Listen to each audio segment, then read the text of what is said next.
Olá, meus irmãos, minhas irmãs, tudo bom com você? Seja muito bem-vindo e bem-vindo a esse momento no canal do Padre Jailson. Hoje vamos refletir sobre o Evangelho de São Mateus, do capítulo 16 ao versículo 13 ao 19. Então, fosse você, ficava aí. Vamos aqui reler o Evangelho e vamos fazer também uma meditação, ou seja, vamos aqui fazer um pouco de um contextualizar esse trecho do Evangelho de São Mateus. Então, se você já se inscreveu no canal, se você não é inscrito, dá aquele joinha, aquele like e faça o seu comentário. Então vamos aqui proclamar o Evangelho de hoje, certo?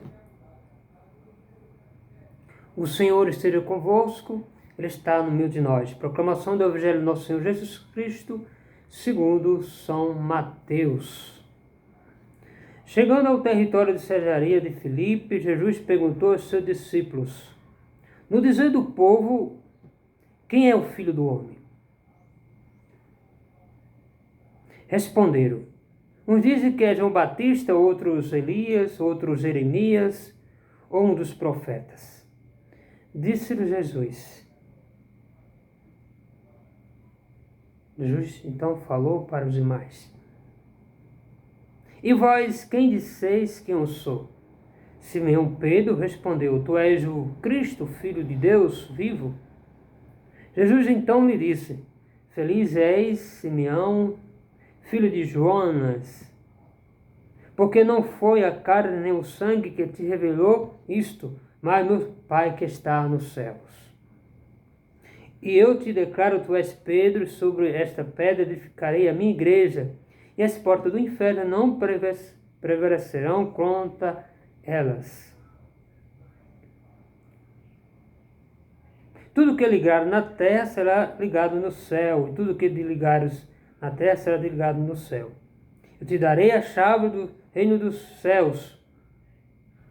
Depois ordenou aos seus discípulos que não dissesse a ninguém que ele era o Cristo. Palavra da salvação, glória a vós, Senhor. Então, esse evangelho ele é previsto e visto para o catolicismo romano como um dos maiores evangelhos. Contexto do Evangelho de Mateus. Para entender melhor esse contexto, vamos aqui analisar esse contexto, porque é de grande, não digo divisões, mas principalmente para o protestantismo, esse evangelho é um grande divisor de água. Martinho Lutero, ele fez ver esse evangelho depois que ele fez a sua tese, ou seja, proclamou que a Igreja Católica Romana não é verdadeira, ou seja, que ela, enfim. Então, daquele contexto para cá, a Igreja Romana ela teve muita ênfase nesse evangelho, demonstrando que a única igreja é a Igreja Católica Apostólica Romana. Pela vista, é uma demonstração aqui para os fiéis romanos, católico romano, e que a Igreja Católica Romana demonstra esse evangelho como sendo um evangelho autêntico, que de fato ele é autêntico. Mas aqui a doutrina do dogma da Igreja Romana recai muito sobre esse evangelho, dizendo que aqui está centralizada a verdadeira, que Jesus confiou realmente a Igreja Católica Romana, está aqui, registrado no evangelho. Não tem um nome, Igreja Católica Romana, nesse evangelho, mas tem o nome da igreja. Porém, a Igreja Católica Romana, pela sua historicidade, sua história longa, tem como ponto de partida esse Evangelho de São Mateus, do capítulo 16, do versículo 13 ao 19, como uma edificação do Evangelho sinônico, ou seja, do Evangelho que fala claramente que é a Igreja Católica Romana, apesar que não tem um nome Católica Romana, tem o nome de Igreja, que Jesus declara para Pedro. Porque Pedro reconheceu que ele era o Filho de Deus, realmente Jesus era o Filho de Deus. Pedro falou não só na vista de Jesus, mas na vista daqueles que estavam com Jesus. Quem estava com Jesus? Eram os apóstolos e demais ouvintes. Porque Jesus fez uma pergunta a todos, e entre todos estavam os apóstolos, aquele que seguia Jesus. E um desses era Pedro. Pedro falou: olha, tu és o Filho de Deus vivo.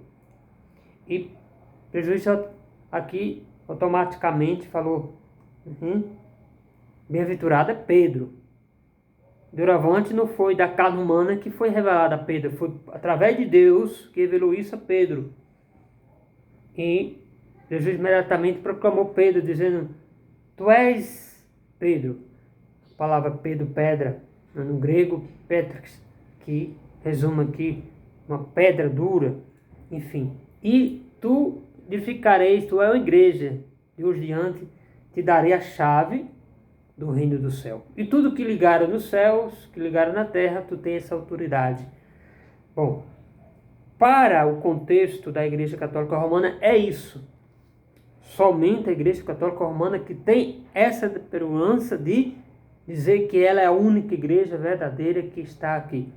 Bom, isso nesse contexto, a gente vê muitos dos nossos irmãos protestantes brigar, não digo não brigar, fazer ao oposto, dizer que não, essa passagem ela é referente, que Jesus diz assim, para cada um de nós: tu és Pedro, Padre Jailson, tu és Pedro, Antônio, tu és Pedro, Mané, tu és Pedro, José, tu és Pedro, para o protestantismo. Ou seja, ou para algumas igrejas que é alinhada à Bíblia. Existem outras denominações, outras igrejas de traduções católicas que se enquadram dentro desse texto. Falamos aqui dos ortodoxos orientais, tiveram aquele cisma do ano 500, etc., 1500, que separaram da igreja romana, etc., que também vê esse texto como, não como a igreja católica romana vê, mas um amplo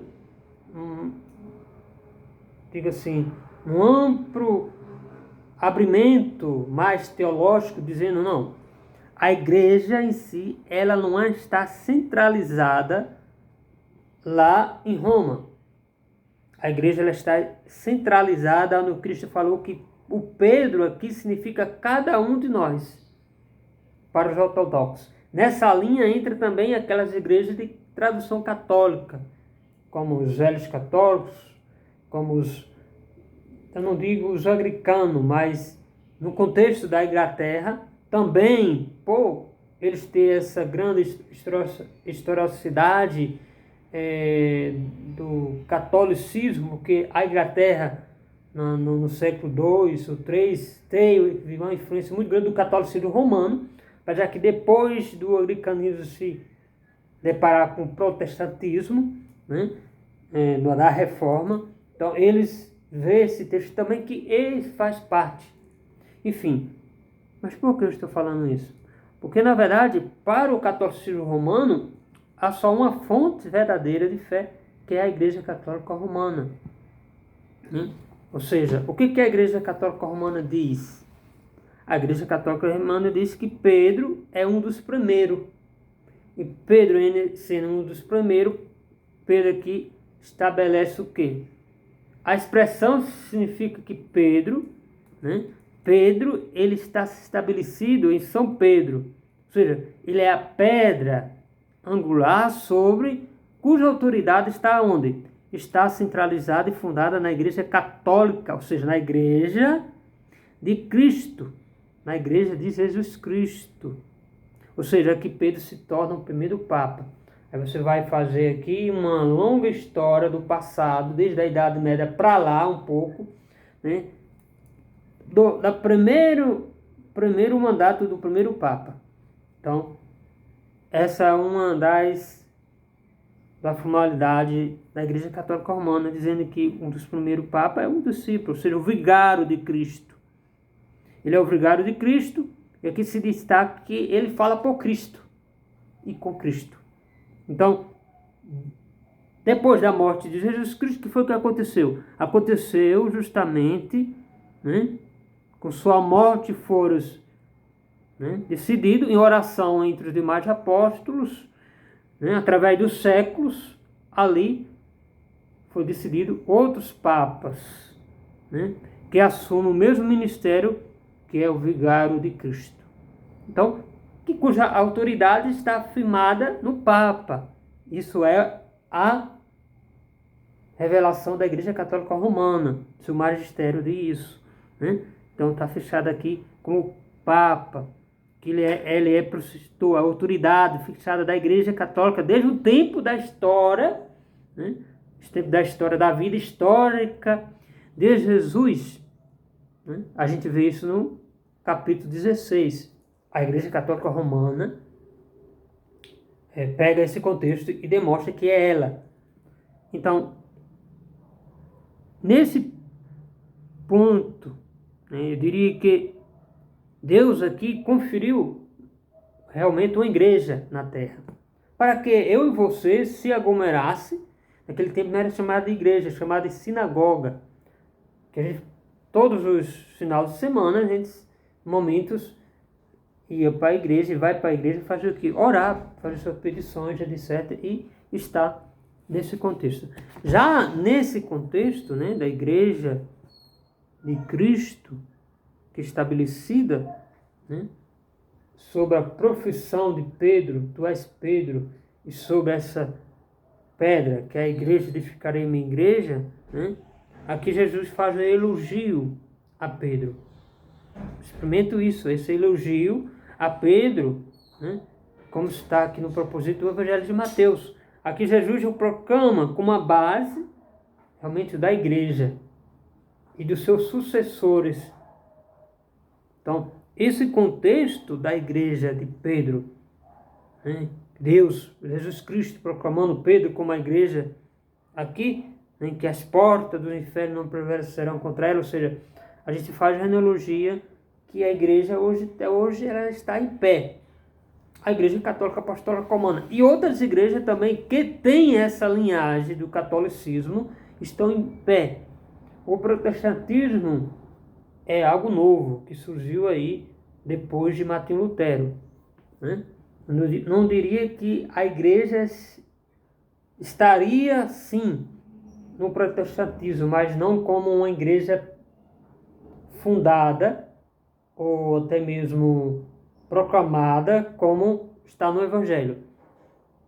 Essa reclamação dos protestantistas de dizer que a igreja se estabelece em Jesus Cristo e eu sou a igreja, você é a igreja, é um contrapartida de dizer de que Jesus ele reconhece a autoridade do pastor, Jesus reconhece a autoridade do pregador, do missionário e do padre. É uma ideia que é pregada depois de Martinho Lutero. Mas para a Igreja Católica Romana, a igreja verdadeira é a Igreja Católica Romana. Mas não é bem assim, porque durante muitos concílios que a Igreja Católica Romana fez, e antes da Igreja Católica Romana se proclamar romana, já existia igreja. Por exemplo, Paulo, os discípulos fundaram o seu povoado. Cada discípulo, eles saíram para os territórios da Itália, de Jerusalém, do Egito, da Índia, todos eles, antes da igreja romana se proclamar a Igreja Católica Romana, esses apóstolos já proclamavam a igreja, porque Jesus Cristo aqui falou que tu és Pedro. Então, ele se referia também aos demais que estavam ali. Então, Jesus aqui dizia, olha, a minha igreja vai ser edificada futuramente pelo mundo todo e cada um de vocês vão levar a chave. Vou fundar a minha igreja. Lógico, por grande avanço da evangelização do Império Romano, depois do primeiro Império Romano, segundo Império Romano, a evangelização de Cristo chegou até Roma, na Itália. Então, chegando até lá, o rei Constantino, ele se converteu ao cristianismo. Então ali se formou, por Roma ser um império, então a cristandade, e ver que lá em Jerusalém também tem a igreja, a primeira igreja de Cristo foi formada lá, mas a centralização aqui voltou para a Europa, ou seja, para a Itália, para o país Roma, onde hoje quem está lá, denominadamente falando, a Igreja Católica Apostólica Romana. Isso não quer dizer que também aquelas igrejas católicas que professam sua fé no credo apostólico, também essas igrejas são Pedro. A diferença é que a Igreja Católica Romana pegou essa teologia, essa filosofia e fez de um império universal, né? Tanto que hoje em dia ainda tem essa autoridade estabelecida como o Papa. Então, morre um Papa, tem que ter um concílio, tem que ter, né, toda aquela votação. Lógico que é estabelecido de porta fechada e ali é eleito um novo bispo. Então, esse novo bispo referendo a Pedro. As outras igrejas também de sucessão apostólica fazem a mesma coisa, diferente que eles escolhem entre os demais, ou seja, entre a comunidade dos fiéis que faz essas votações, como a igreja ortodoxa, os velhos católicos, digo aqui os anglicanos que são mais exclusivos, são mais libertos assim, no contexto, eles são de portas abertas, ou seja, faz mais a sua propaganda explícita de dizer que todos nós somos libertos, exclusivos para escolher o que quisermos. Mas para a igreja de tradição católica apostólica, tem ainda esse regimento. Apesar que os ortodoxos diferem da teologia católica romana, os antigos velhos católicos, os vetros católicos também diferem, ou seja, dessa teologia católica romana, que se encaixa, né, no contexto da sucessão apostólica, dizer que ele é um dos primeiros Pedro, ou seja, o bispo romano, Cardeais, está centralizada no Cristo, ou seja, na igreja. Os ortodoxos está centralizada no contexto não do primeiro Papa, mas no primeiro, um dos que está entre eles, ou seja, eu não sou o primeiro, todos somos o primeiro. E assim sucessivamente como os velhos católicos, né, todos aqueles que estão Pedro, né, não é que o Papa seja universal, mas é que o arcebispo ou primaz ou aqueles que estão entre os primeiros se referem num contexto mais abrangente, dizer não, Pedro está entre nós. Pedro não está fechado, mas Pedro se estabelece entre os ramos da sua sucessão apostólica, dizendo que a igreja ela está estabelecida nas comunidades e cada comunidade tem um representante. Não é único, mas todos ali representam por todos a sua liderança em Cristo Jesus. Deu para entender? Então, nesse contexto, damos por finalizado esse tema sobre a 1 Pedro, ou seja, nesse contexto da a proclamação da fé de Pedro em Jesus Cristo. Veja só, foi Pedro que proclamou a Jesus. É para, pois, Jesus dizer que ele era realmente o escolhido. Não porque ele era exclusivo, mas porque todos nós, aquele que dá um sim para Deus, como os demais apóstolos disseram um sim para Deus, eles são representantes de Deus aqui na terra. Entendeu? Amém. Deus abençoe você. Vai, fica na paz.